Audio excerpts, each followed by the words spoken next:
Welcome to Season 2 of the PPC Ponderings podcast.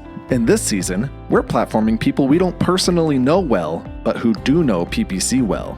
Kirk is a big fan of making new friends, so look at these episodes as friendly chats between two new friends learning about PPC together. Today, we join Kirk as he has a conversation with ZATO's very own Senior Paid Search Strategist, Sarah Vlietstra. Sarah and Kirk chat customer service and how important client communication is to a successful PPC agency. So sit back, grab a cup of coffee, and enjoy our conversation with Sarah. All right, thank you so much, Sarah, for being here. It is a delight to have you, so thanks for joining us. Thank you. I'm glad to be here, where I am every day, but here. Yeah, yes. We see each other a lot, yes, during the week. So, a lot as in we see each other since we work together. For those who are not familiar, Sarah is one of our ZATO team members, so we're delighted to put her on the podcast, specifically about her knowledge with client communication and that sort of thing. But Sarah, where are you from for the visitors who are listening? I am in Kalamazoo, Michigan, where it is currently one of the 30 sunny days of the year. Is that a made up stat or is that a true stat? Is it actually only 30 days? Slightly an exaggeration, but it is cloudier in West Michigan than it is in the Pacific Northwest. Oh my goodness. That's bonkers. Mm-hmm. But clearly not something that hindered you from moving there. So I guess not. Clearly. Yes. And then so let's see. I know some of this stuff just obviously since we work together in that, but what do you do for fun? What do you do in the downtime when you're not working? Yeah, well, I have a family. I have a husband and two boys, and so they keep me very busy with all of their activities and their energy. I also like to do some arts and crafts, and I recently have taken up crocheting, which is very fun, making little people and animals out of yarn. Very cool. I just saw, I don't think I told you about this. I just saw a meme this morning. It was like a little cartoon meme, like 4 panels, and it shows this guy and he's crocheting this scarf and he's like, oh, a new hobby. I love this. This is so helpful for my mental health. And then it shows this monster behind him and the monster's like, you must monetize that hobby. And the guy's like, I don't really want to do that. And the monster in the next frame's like, you must monetize the hobby. And then in the last frame, it shows him and he's like really sad and stressed out. And there's scarves all around him. And there's like for sale, scarves for sale and stuff like that. Oh my goodness. I just thought it was kind of That is really funny. And another creepy example of how well our devices know us, I got a news article on my phone, on my Google app, regarding people asking ChatGPT for crochet patterns and them turning out just like monstrosities. That's and awesome. I was like, my phone knows me way too well. That is scary. So they asked ChatGPT. ChatGPT gave them a response, and they just followed it to the instructions, no matter what it was. and they did not look like what amazing. ChatGPT said it would look like. That's amazing. That's funny. And I apologize for those listening; they won't see that. But if people are watching, my camera keeps going fuzzy, and I got one of these. Like it's supposed to be this like amazing. It's like the Opal camera. It's kind of this cool. Everyone talks about it, and the thing drives me nuts because it goes fuzzy all the time on me. So I have to like put my hand in front of the camera to refocus it. Those listening to audio won't have any idea what I'm talking about. And then final important question. Did you leave the tortoise when you moved to Michigan? Or do you still have your tortoise? Our Russian tortoise went and now lives with the neighbor that was across the street from us, and he built a habitat for him and sends us pictures of him every now and then still. So he's still doing great. You're the first person I've ever known who had a tortoise friend. Mm-hmm. And I kind of have wanted a tortoise ever since I learned of that, but probably they won't do so well in our northern hemisphere. Not outside. You'd need a terrarium. Keep them indoors. Yeah. Hmm. Slogging through the Michigan snow. even slower, an even slower tortoise. Let him outside to go to the bathroom, Uh, and 2 hours later, go looking for him. yeah. Cool. So maybe tell us a little bit about what you do for ZATO, and then we'll kind of get into the PPC topic today. So yeah, what do you do for us, Sarah? Yeah, so I am one of the paid search strategists here. So I have a kind of a portfolio of clients that I work with. I'm in charge of, managing the strategy for their accounts, creating their accounts, optimizing their accounts, following up with them, sending monthly reports, and kind of having discussions with them in terms of strategy as well and direction of the accounts. Cool. Yeah, so there's a couple of different ways that agencies typically do, client management, account management. And the really funny thing, I was just listening to an agency owner who does the other way. And they were kind of doing like a marketing video, and it was funny to hear them talk about their way because they were saying it as in this like huge positive. And I was just laughing because like, when we're on prospect calls, we talk about our model as a positive. And that's kind of this idea of, do you have, as kind of the oversimplified two models, do you have account managers who actually are doing the work in the accounts, and then like more of a project manager type thing that they kind of communicate with clients and that sort of thing? Or do you have an individual who's doing both? They're both the ones working in the account and communicating with the client. So those are kind of the two models. And it's just funny to me because it kind of depends on which model you do, as far as like you tend to see the benefits of your model, and you're like, yeah, this is the best model. It's what we do. We've gone down the route of having someone like yourself where you actually are doing the work in the account, and then you're also the one kind of communicating those changes. That way you don't have to rely on someone else to kind of get the communication right or something like that. But what I found is like that also means that then you're going to have to be good at both kind of technical work as well as like the geek side of things, as well as like client skills and soft skills. And Sarah, you're one of those individuals who's good at both, but that is challenging to find someone like that. So I think you wanted to talk about that, like client communication, that sort of thing. Maybe I'll let you kind of guide the conversation to how you want to move into, like, what are your thoughts on that? Do you have something you want to chat on that, some specific tips, or, I'll give you the mic. Yeah, I think probably one of the most important things that I've learned from working with clients over the years has been that they have very limited time, and you need to focus on the things that are important, and then also explain to them or help them to see how that is important for their overall goal. So how can we help them, and then give them some steps that can assist with that? And then also in your communications with them, be succinct and to the point.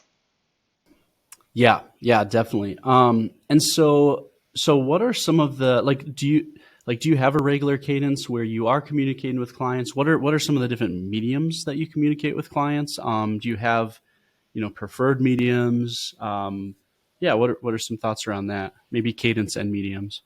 Hmm. I think there's a time and a place for both email and phone communications. But what I find is email is the best way to focus on, small strategic steps that may need to be taken by the client if they need to do something in the account for you, or if there's something that needs to be updated on their end, or if you just have a quick question. However, phone calls are also extremely important. And I find that it's actually during the phone calls that the clients will indicate if there is a greater preference for them in the account, if there's something that they're not seeing in the account, what type of strategy they want to have moving forward. These types of things don't typically come through in email communications. And it's best to have, at least a regular communication cadence over phone as well, be it, a regularly scheduled call or just reaching out to them to get something set up. Yeah, and we've talked about this a lot internally. Like I'm a huge fan of email, but some of that is personality. Just because I can kind of, I get my thoughts a little bit better when I'm writing them than talking for whatever reason.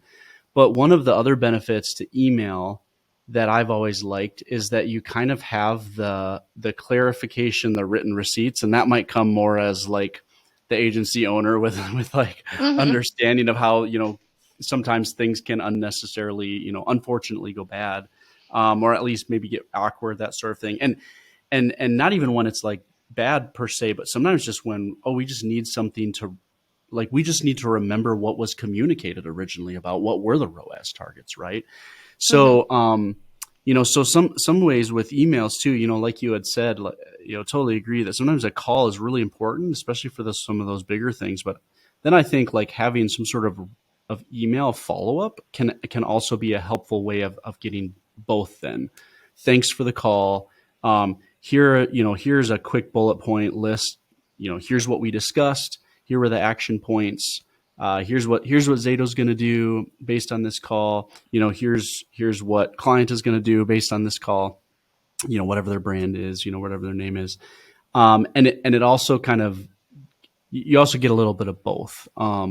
That you have the discussion, so you have that helpful medium, but also you kind of get it into writing so everyone is like aware of it. And it's one more chance for if there is going to be a miscommunication accidentally, because that happens. It's one more chance for that to be caught. If they're like, whoa, hold on, in the bullet points you said that we said a 6 ROAS and we said a 7 ROAS. Oh, okay, then we can talk about that. So yeah, I find that helpful. I think we try to do that well here. So Definitely. I think the email follow-up too, yeah, as you had said, is vitally important, especially when you're talking about things like ROAS targets or any other additional KPIs or budget changes. Having that record of communication through email is something that's definitely necessary. Talk to us about some client reporting stuff. Love it, hate it. What are your thoughts on client reporting? Have some tips for that?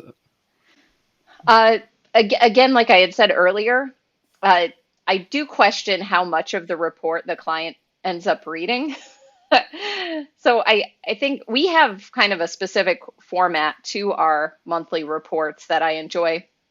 It's basically telling the client, what was the major thing that happened in your account? What did we do in that account? And why are we seeing things performing the way that they are? And having an attachment to go along with that from a reporting software is always helpful as well, to kind of tell that story or that dialogue as to what's going on in the account. And we typically send those out the first couple weeks of the month. And I really enjoy that cadence. We also do offer a phone call after that, but typically you have to be a bit more proactive to get the clients on the phone, as they are also fairly busy at the beginning of the month as well. I find the things that we say within the report to be very necessary, but again, I do wonder how much of it is being read, or you could tell which clients read it because they'll respond and actually answer the questions that you ask. Yeah. And sometimes I've found that's a trust thing. In like a good way. I mean, like we found sometimes the clients that you never hear from, it's just because we've worked with them for so long.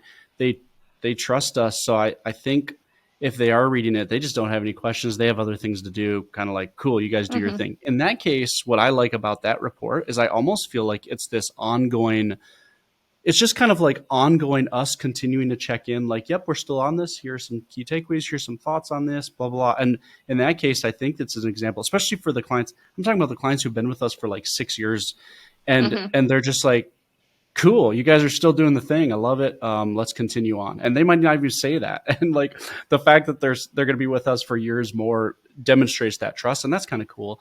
One thing I thought of too, and then I'd like to ask you about, like, what are some of the things you like to include in key takeaways, and what are things you bring out in those reports. But one of the things that I think is really helpful and important, and we found this out. I remember we've had this happen where, I don't know, maybe a few years back, we basically had more than one client kind of like finally tell us, we might have had them for a year. So we're sending monthly reports. They've received like 14 reports from us. And finally, they're just like, this report isn't helpful to me. It's not showing me the information I want to see. And we're like, oh gosh, like, we'd love to have a helpful report for you. So how can we do that? And like, we were able to work with them. And I think that's one of the things, like, to your point of, are they even looking at it? sometimes the best thing to do might be just literally to ask your clients, is this report helpful for you? And if not, what would make it helpful for you? Hmm. Because like if all of us are wasting time because it's not actually showing them the KPIs they want or need to see, then like let's change that, because the whole point of this is to help them make better decisions and to be more in touch. So sometimes it's as simple as asking the clients, although sometimes like some clients still won't read it, and that's okay. So let's talk key takeaways though, because that's one of the things that we do is as we send those KPIs, we do like to call out certain things, talk through that. What are some helpful things to think through from your perspective on like monthly reports and how you think through some of the things, like what do you determine is worth calling out in a report? Yeah, I think that they like to see the year over year or month over month changes in terms of the amount of clicks they're receiving, the amount of sales or leads they're receiving, and how that has fluctuated over the month. But if something major or substantial has happened, such as the website went down or they had out of stock products, something that really would have impacted their performance, it's important to call that out right at the beginning, because that will definitely impact some of the metrics that we're seeing within the report. A few other things that I like to call out in key takeaways are things such as new campaigns that were added, or perhaps how a network was expanded, how maybe we added additional search terms and we saw a higher amount of searches for those search terms. And also kind of how that corresponds across both platforms. We work with Google and Microsoft Ads here. And if we're seeing similar performance within both platforms, or if the performance may actually have an inverse relationship, which we've seen that as well. Very, very, very helpful. What you said about that big picture, like let's say there's a big problem, conversion tracking, things like that, getting that, presenting that as kind of the primary thing to discuss in the report. I feel like that's really important. Don't bury the lead. Like, you don't want a report where you're just talking through, well, some things changed over time and blah, blah, and here's some things. And like at the very end, it's like, also, conversion tracking was down for, a week and a half. So most of these KPIs are totally unhelpful in comparison purposes. Well, like, but first of all, like, hopefully they even got there to see that if you buried it. But if that's kind of the big story, like present that in a way where you're bringing that out. That's also how like client calls and stuff should go too. I find, sometimes someone has an agenda of 7 things they want to get through. And it's just such a simple thing, but prioritizing what is the most important. Like if we don't get to this, then we wasted the call. But if we don't get to the other things, it's not that big of a deal. Like always lead with those prioritization things, because you might end up spending so much time on those that you don't get to whatever is next, and like keep those efficient. So we're about out of time, but one last question for you here. So I just think you're just extremely good at customer service. We've always felt like that. So Sarah was one of our reps for Google, back in the day with ZATO, and like I remember even like, we would kind of have some back and forth about something that Google was doing and that. And I've just always felt like you're just really, really good at customer service, conflict resolution, that sort of thing. Like what do you think? Why do you think that is? Like, what makes you really good at customer service? How do you view that results in you being really skilled at that? Like, what are some thoughts around that? Hmm. I think empathy has always kind of been a major player in that. Really think about the issue from their point of view, as opposed to, your point of view, if it's causing you problems, if it's resulting in, increased amount of troubleshooting time. What is it that they're dealing with, and how can you assist in remedying that situation? That, and really making it feel like the other person is being heard, and that you understand what they're saying and understand what they're going through. I think those are pretty important. But underlying all of that, you want to have rapport. You really want to let the client know that you are ultimately there for their best interest as well. You're not just, an employee of theirs or a subcontractor that they've hired, but you want to see them succeed. And you care about them as a person. I think that goes really far. Yep, I love it.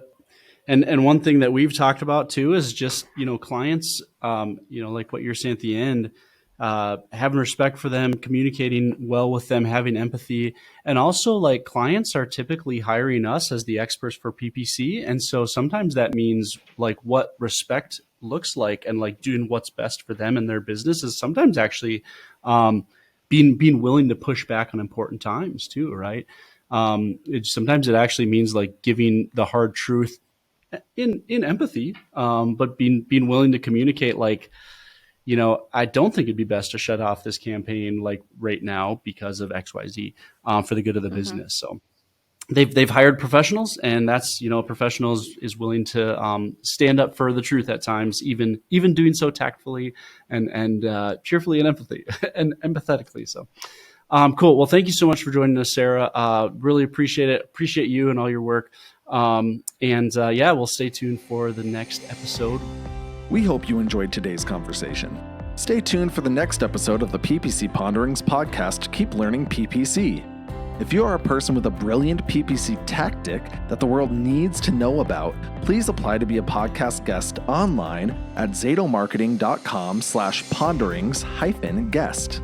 If you are enjoying these podcasts, please make sure to leave us a review on whatever your preferred podcast provider is.